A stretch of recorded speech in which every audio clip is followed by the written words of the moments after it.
Welcome to our second part of our MPU-9250 tutorial row, and this is where we stopped last time. So we have been able with a Python function to read out the accelerometer values, the high byte and the low byte, and we did shift the high byte and edit the low byte to get the word, and we see the results in this object.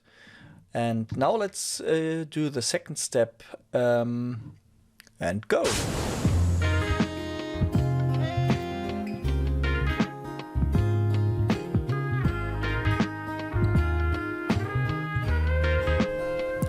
So the first thing we will do is to optimize a little bit our function. So we will add a definition.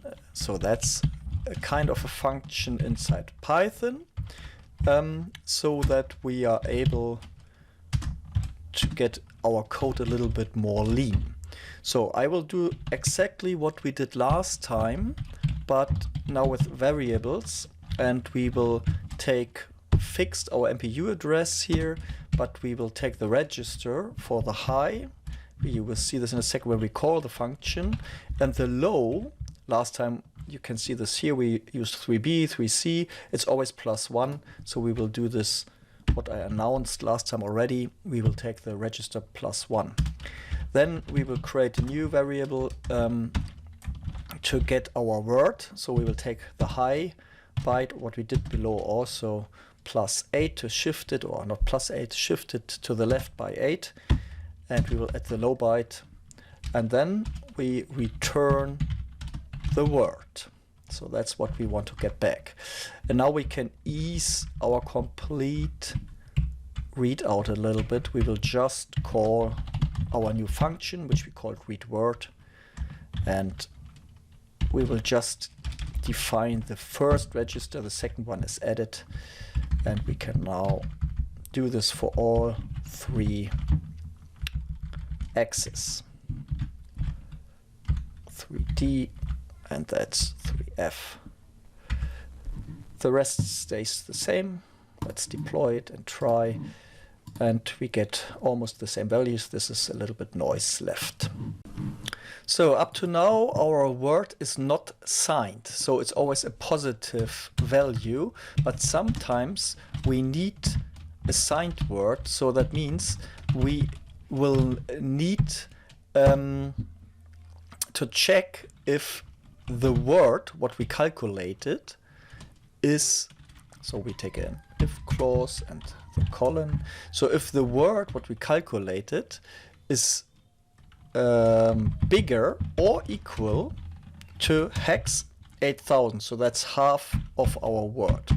So when this is true, if our word is bigger, then it's a negative value. And that's how they are stored most of the time. So that means in this special case, we return the negative word of hex. So that's our 16-bit minus the word itself. And because 16-bit is counting the 0, we need to add 1. So of course, if this is smaller, we just return the normal word which we got. So we will use this one most of the time. So we can do this after we read the word. We might consider this in our word itself. So maybe what we could do here is that we do it a little bit different. We take also the register here. We call the readWord function, which we have above with the register. Now we check if the word is higher and we return the word, or if it's lower. And in this case, we can always decide which function do we want to call. And in this case, we take the signed function because we have positive and negative readings here. Let's check, because these values are higher than half of our word, we should get negative values which are close to the 16-bit maximum that's working, and you see the same here. And because this is smaller than half of it, it stays the same, so this is a positive value. So that should be the correct calculation.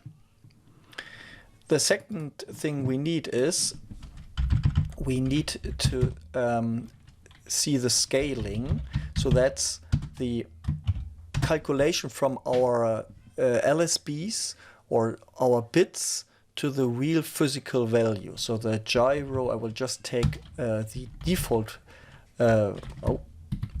readings now. So that's for the gyro. That is the one for our accelerometer. So that is 16384. You can see this in the specification. I already take the one for our magnetometer as well. Oh.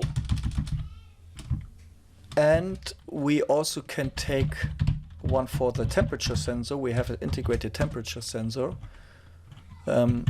which has also an offset, which I will also take from our data sheet and add it here. So, and when you now want to just convert your accelerometer readings, we can simply divide it by the scaling factor of the accelerometer. And again, and when we do this one now, we get our readings already in G. But you will say, hey, this can't be true, -1G, +1 and -1. The reason is quite easy to understand. What we did is we have an integer value which we divided by float values. So what we will now do is we will convert the integer value, the first part, to float before we do the division. And we do this here as well. Careful with the brackets. Okay, looks good, I think. We do it again, and that looks much better. The next thing we see here is, okay, this one is pretty close to 0. This will be one of our axes, which has a 90-degree value, so it's rectangular to our Earth magnetic acceleration. Not magnetic, sorry, so to the gravity, to the Earth acceleration. Then we have 1.2 and we have -0.21. So there might be a misalignment, or the sensor itself is not accurate enough. Anyway, we need to do a calibration. For calibration, you have to know that there is already a default calibration in. So there is an existing calibration. We will create now another function which we only use for calibration. Maybe we should give it a name already, calibration. And this is readout.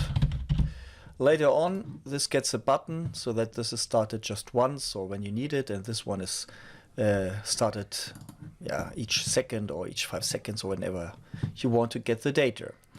So what we need is we first need to read out something additionally to our accelerometer values, and this is the so-called bias value. So that's already the values which are the pre-calibration. We will use the same register later to write our calibration information in, but we need to know what's in there currently to calculate the new value. So the register can be found in the data sheet, and you will see in the data sheet, oh, it's a 15-bit register. So we will now shift the register by 1 to get a 16-bit word again.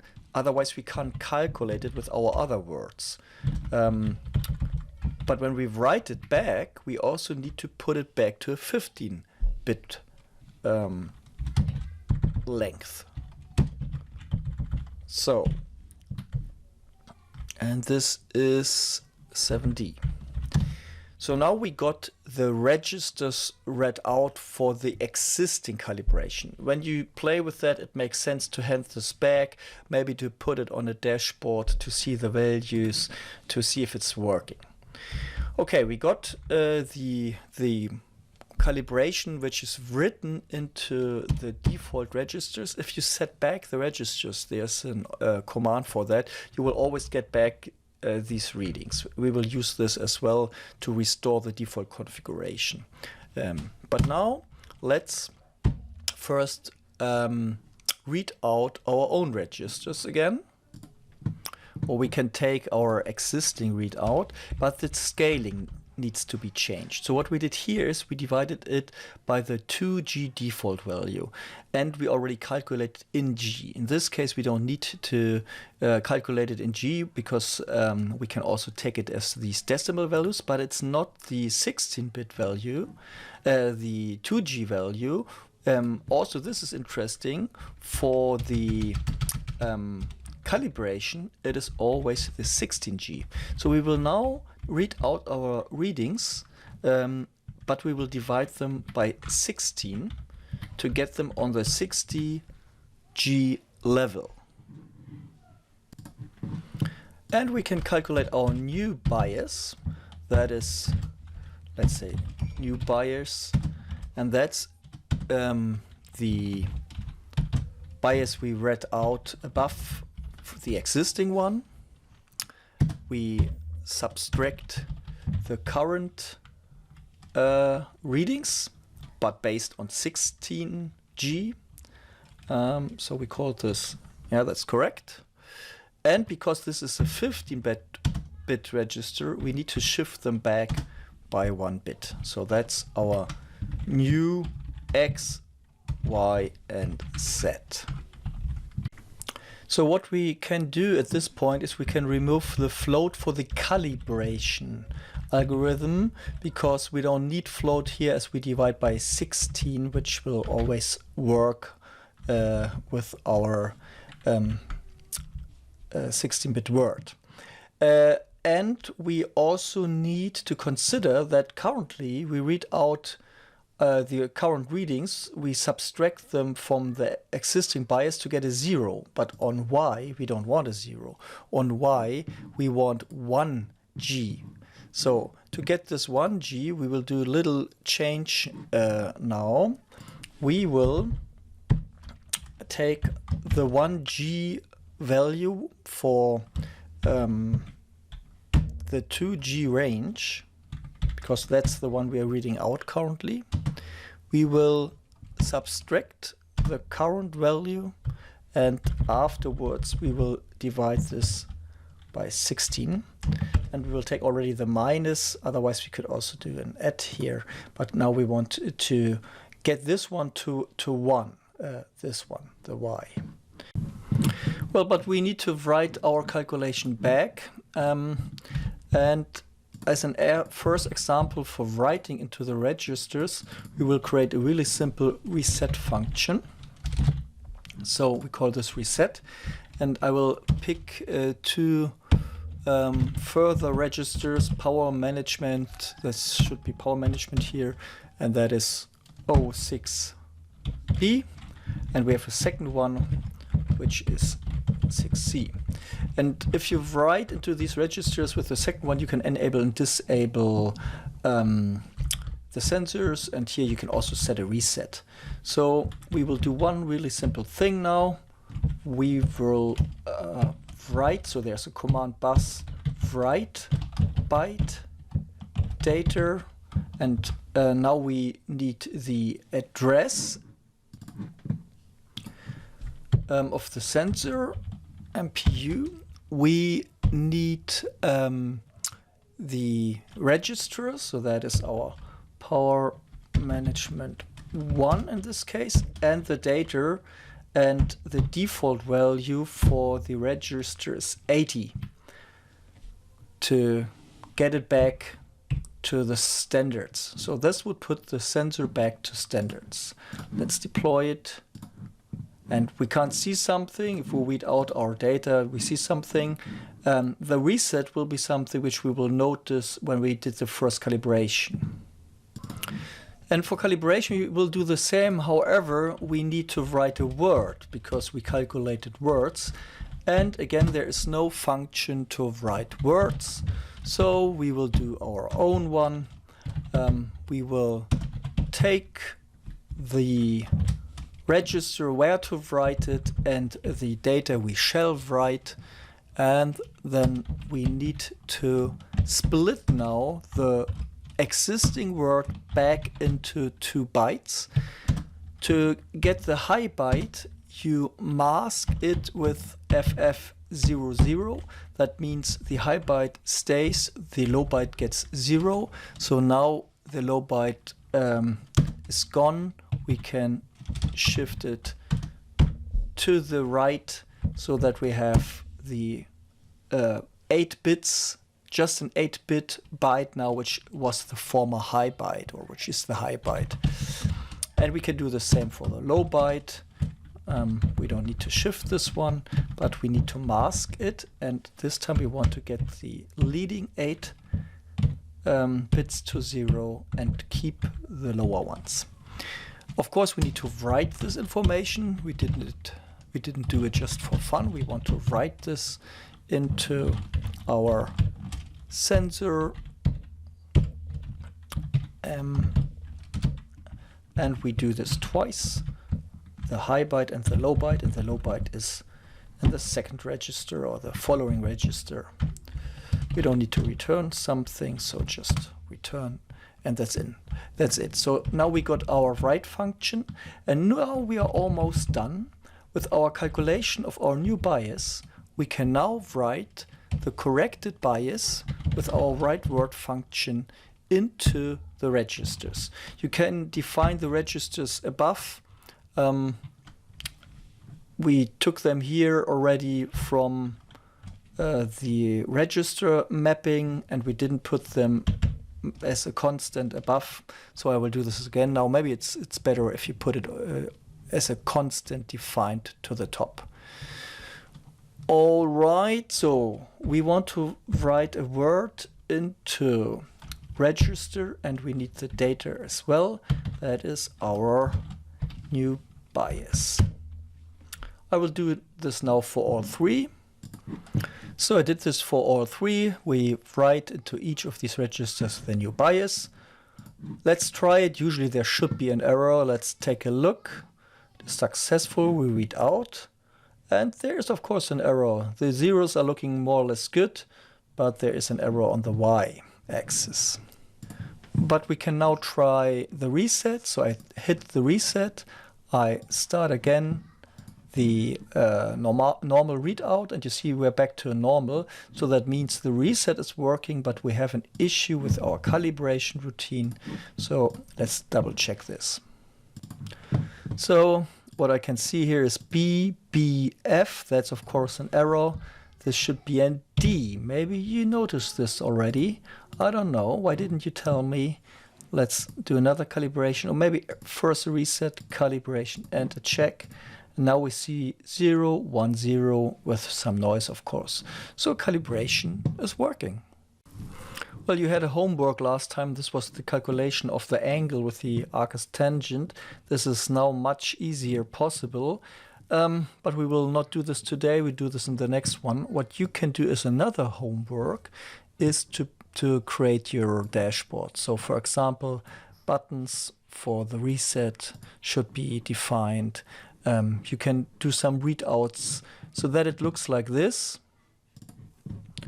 So here I have a reset button set and the calibrate button set, and I have the readings of in the counts, so, and also in G. And when I do a reset, you see that my calibration is gone, and with calibrate I do the same like before. And yeah, you can decide which one you want to put to 1 and so on. That depends which is your normal angle. So this is working now. Next time we will calculate the real angle for pitch and roll. See you on the next one, and keep your head up. Sometimes it's a bit difficult, but I think you will make it.